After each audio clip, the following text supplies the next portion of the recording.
अगर ये वीडियो आपके फीड में गई है, इसका मतलब है कि आप स्टॉक मार्केट या म्यूचुअल फंड के अंदर निवेश कर रहे हो या फिर करने के बारे में सोच रहे हो।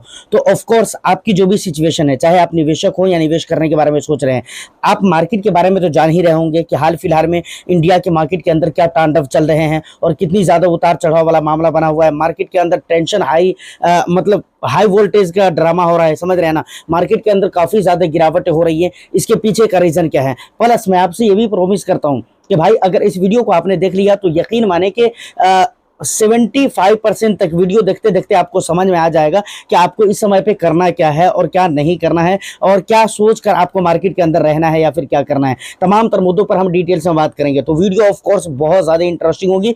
बस एक लाइक कर दीजिए, शेयर कर दीजिए। चैनल को अगर अभी तक आपने सब्सक्राइब नहीं किया तो चैनल को भी जरूर सब्सक्राइब कर ले, क्योंकि आपको पता है कि भाई मैं इस तरह की इंटरेस्टिंग और वैल्यूएबल कंटेंट आपके लिए लेकर आता रहता हूं। देखिए सर, सबसे पहले समझते हैं कि भाई तांडव जो ये चल रहा है ना मार्केट के अंदर, ये क्यों चल रहा है। लेकिन उससे पहले देखिए मार्केट टूटना किसे कहते हैं, मार्केट गिरना किसे कहते हैं, कैसे मार्केट के अंदर गिरावट होती है, सबसे पहले उसके नज़ारे में आपको दिखला देता हूं। फिर हम आगे की जो भी बातें होंगे वो हम करेंगे, ठीक है। ओके, चलिए चलते हैं मेरी स्क्रीन के ऊपर। देखिए आज अगर स्टॉक मार्केट के अंदर का तांडव देखें तो यहाँ पर आप देख सकते हैं। सबसे पहले अगर आप निफ्टी 50 में आएंगे तो यहाँ पर 0.40%, मतलब 0.40% की गिरावट यहाँ पर होकर रखी हुई है। उसके बाद सेंसेक्स में देखेंगे तो यहाँ पर भी 0.40% की गिरावट है। मिड कैप सेलेक्ट में देखेंगे, उसके बाद यहाँ पर देखें। उसके अलावा अगर इंडिया विक्स को देखें तो भाई यहाँ पर पॉजिटिव जा रहा है 1.21% का पॉजिटिव जा रहा है। लगातार मार्केट चल रही है, इसलिए थोड़ा चेंजेस होते रहता है। जब तक बोलना चाहते हो तब तक कुछ और हो जा रहा है, ठीक है ना। तो ये सब हो ही रहा है। तो ये इस तरह का तांडव चल रहा है मार्केट के अंदर। अच्छा, ये इंडेक्स वाइज मैं आपको दिखला रहा हूं। अगर इसको आप सेक्टर वाइज देखेंगे तो ये भी आपको इसी तरह से नजर आएगा। जो नजारा यहाँ पर आपको देखने को मिल रहा है सेम उसी तरीके से सेक्टर वाइज में भी आपको नजर में आएगा, ठीक है। निफ्टी टोटल मार्केट है, उसके बाद निफ्टी नेक्स्ट 50 है, उसके बाद निफ्टी 100 हो गया, निफ्टी मिड कैप हो गया। यहाँ पर भी देखेंगे तो 0.83% की गिरावट होकर रखी है। उसके बाद अगर आप आए स्मॉल कैप में, कहाँ गया भाई, स्मॉल कैप में जरा आप आएंगे, इसको जरा मैं चेंज कर लेता हूँ, ठीक है ना। तो यहाँ पर निफ्टी स्मॉल कैप 100 है, यहाँ पर 1% से ऊपर की गिरावट होकर रखी हुई है। एफएमसीजी के अंदर कम गिरावट है, लेकिन गिरावट हो जरूर रही है, ठीक है ना। उसके बाद यहाँ पर फिर से small cap BSE small cap में यहाँ पर भी 1% से ऊपर की गिरावट है। स्मॉल कैप 250 के अंदर 1.25% के आसपास की गिरावट होकर रखी हुई है। निफ्टी मिड कैप हो गया, यहाँ पर भी 79% की गिरावट, 0.79% की गिरावट। तो इस तरीके की गिरावट होकर रखी हुई है। अब जरा ग्लोबल मार्केट को देखेंगे तो वहां भी नज़ारे कुछ अच्छे नहीं लग रहे। देखिए डाउ फ्यूचर की अगर मैं बात करूं तो यहाँ पर बहुत, मतलब सिर्फ रंग ही दिख रहा है, मतलब कलर ही दिख रहा है, ठीक है ना। यहाँ पर कोई मतलब नहीं है इस पॉजिटिविटी का जो आप देख रहे हैं यहाँ पर ग्लोबल मार्केट के अंदर, ठीक है ना। और वो भी नेगेटिव में चला गया, ठीक है, शायद रिफ्रेश हुआ है। उसके बाद निक्केई वक्केई का देखिए, S&P 500 डाउ हो गया, उसके बाद हैंग सेंग हो गया, डेक्स हो गया, CSE, मतलब जहां पर भी आप देखेंगे ऑल जगह पे गिरावट ही गिरावट, ओनली गिरावट स्टॉक मार्केट के अंदर देखने को मिल रहा है। चाहे वो इंडिया के बाजार हो या फिर ग्लोबली कोई सा भी मार्केट हो, अक्सर जगह पे आपको यही सीन देखने को मिल रहे हैं। देखिए तो यहाँ तक तो मार्केट की जो भी कहानी है वो चीज आपको समझ में आ गया। अब यहाँ पर गौर करने वाली एक बात ये भी है कि भाई सिर्फ हमारे इंडिया के अंदर ये कोहराम जो मच रहे हैं हमारे इंडिया के अंदर नहीं है, ग्लोबली अगर देखेंगे तो हर जगह पर लगभग मैक्स टू मैक्स जगह पर देखेंगे तो वहां पर इसी तरह के तांडव आपको देखने को मिलेंगे। और सेम कहानी हर जगह पे देखने को मिल रही है, सेम ही सीन है, ठीक है ना। ये सबसे पहली चीज हो गई। अब दूसरी जो बात आती है कि आखिर ऐसा हो क्यों रहा है, रीजन इज कि ऐसा क्यों हो रहा है, क्या रीजन है, इसके पीछे का रीजन क्या है, क्या कारण है जिसकी वजह से मार्केट के अंदर इतने बुरे सिचुएशन दिख रहा है।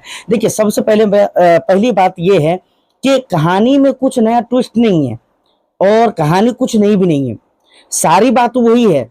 उसी में थोड़ा बहुत कहीं पर ऐड कर दिया गया है, कहीं पर कम कर दिया गया है, बाकी मिला जुलाकर जो सारी कहानी है वो ट्रंप की ही तरफ से है, समझ रहे हैं। इंडिया के ऊपर और ब्रिक्स देश के ऊपर अगर हम बात करें तो पहले ही से उसका निशाना था, और उसकी आड़ में 50% का टैरिफ हुआ, 25 करके 50% का टैरिफ हुआ था। उसके बाद से ही ये सारी कहानी चल रही है। उसके बाद बहुत सारी बातें हुई कि हम इंडिया के दोस्त है, ऐसा है वैसा है। हमारे भी माननीय प्रधानमंत्री जी की तरफ से उसको एक्सेप्ट किया गया, हाँ भाई हम लोग बहुत अच्छे मित्र, मतलब ये सारी कहानी चल रही है, समझ रहे हैं ना, बात को समझिए। ये ऊपर से सिर्फ मुंह जबानी ये सारी कहानी चल रही है, ठीक है ना। अंदर से मतलब दिल अगर बोला जाए तो ट्रंप का बिल्कुल ही साफ नहीं है। और जिसके नतीजे ही आज ये सारी चीजें देखने को मिलेगी। अब उसमें थोड़ा बहुत चीज ऐड करने की अगर मैं बात करूं तो आपको बताऊं कि दो चीजें हैं जो कि और भी हैं इसके अलावा, जैसे यूएस में H1 वीजा जो होता है ना उसका रेट बढ़ा दिया गया, ये सबसे पहली चीज। दूसरी बात यह है कि यूएस के अंदर रजिस्ट्रेशन का डेटा आ गया, और तीसरी चीज ये है कि पोवेल जी की कमेंट्री आ गई। और पहला चीज तो मैंने आपको बता ही दिया कि H1 वीजा का रेट वगैरह जो भी है वो बढ़ा दिया गया है, शॉर्टकट में यही कहा जाए। और दूसरी बात यह है कि भाई वहां पर जो रजिस्ट्रेशन का डेटा आया है उसी के अनुसार पोवेल जी की कमेंट्री ऐड हो गई, ठीक है। और आपको पता है कि भाई मतलब कमेंट्री जो होती है ना वो बहुत ज्यादा इंपॉर्टेंट होती है, पोवेल जी की कमेंट्री। तो वहां पर रजिस्ट्रेशन का डेटा आया जिसमें यह बताया गया है कि यहाँ पर लोग ज्यादा से ज्यादा लोग जॉब लेस हो रहे हैं। मुझे एक बात समझ में नहीं आ रही है, अभी कुछ दिन पहले मैंने आपको बताया बेटा कि कुछ दिन पहले इन लोगों ने कहा था कि भाई जॉब लेस का जो डेटा है ना वो पिछले 4 सालों के निचले स्तर पे है। तो वहां पर पॉजिटिविटी के बारे में कहा था या नेगेटिविटी के बारे में कहा था, समझ रहे हैं ना। तो ये लोग मतलब कभी कुछ भी बोल रहे हैं, कभी कुछ इनको समझ में आ रहा है, कभी कुछ बोल रहे हैं, कभी कुछ बोल रहे हैं, मतलब पल्ले ही नहीं पड़ रहा है कि भाई ये लोग कहना क्या चाह रहे हैं। तो कुल मिलाकर ये सारे रीजन है जिसकी वजह से मार्केट के अंदर इस तरह की गिरावटें आपको दिख रही हैं। अब देखिए यहाँ पर जो नए निवेशक है ना उनकी अगर मैं बात करूँ, जिनको बहुत सारे दिनों से, बहुत ज्यादा दिनों से मार्केट के अंदर नहीं है, तो उन्होंने मार्केट को बहुत ज्यादा देखा नहीं है, समझा नहीं है, तो उन्होंने जो पहले सुन रखा है कि भाई मार्केट के अंदर पैसे नहीं बढ़ते हैं, शेयर मार्केट के अंदर तो पैसे खराब हो जाते हैं, डूब जाते हैं, बर्बाद हो जाते हैं, तो उनको अब ये चीज लगने लगा होगा क्योंकि बहुत ज्यादा नॉलेज नहीं है उनको और उन्होंने बहुत ज्यादा प्रैक्टिकली मार्केट को देखा भी नहीं है। तो अब उनको पुरानी बात जो कहीं ना कहीं से उन्होंने सुन रखा है वो सारी बात उनको याद आने लगे कि मार्केट के अंदर पैसे डूब जाते हैं। और इसलिए मैं आपको ये कहता हूं कि बहुत ज्यादा ऐसे निवेशक होंगे, जो नए निवेशक होंगे वो मार्केट को ऐसे समय में छोड़कर चले जाएंगे और वो अपने पैसे को नुकसान करवा कर निकलेंगे। जबकि आपको मैं रियलिटी बताता हूं, देखिए एक बात तो तय है कि गिरावट अगर हो रही है तो उसे घबराने की जरूरत बिल्कुल नहीं है।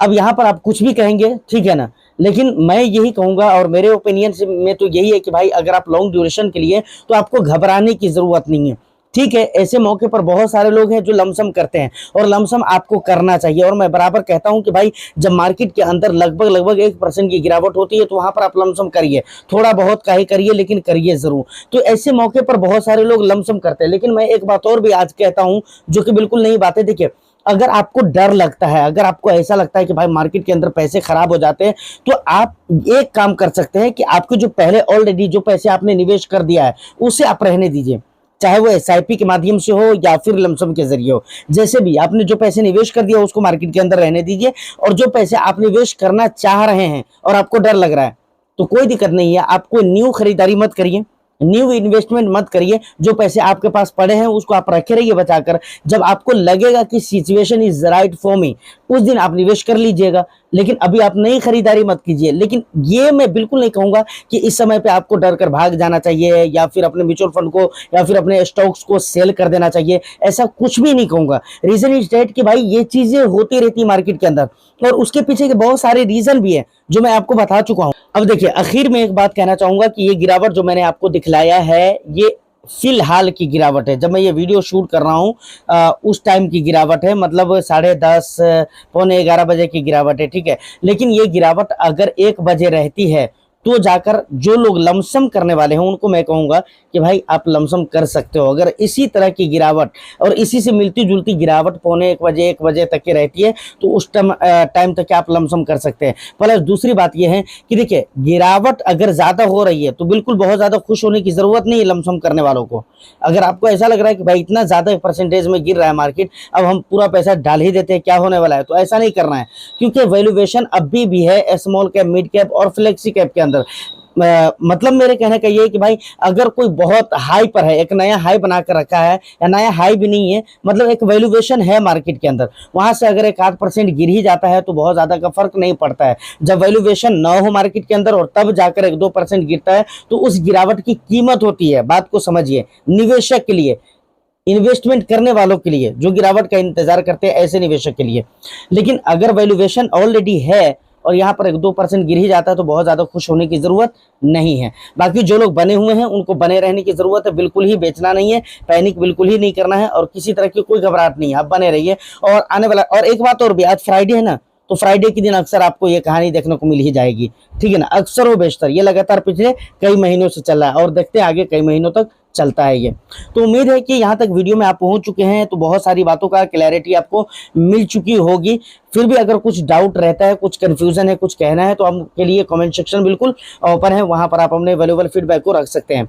मैं फिर मिलता हूँ किसी नेक्स्ट वीडियो में। तो चैनल को सब्सक्राइब कर ले, वीडियो को लाइक करके ज्यादा से ज्यादा लोगों तक इसको पहुंचाने की कोशिश करें। All the best, thank you for watching.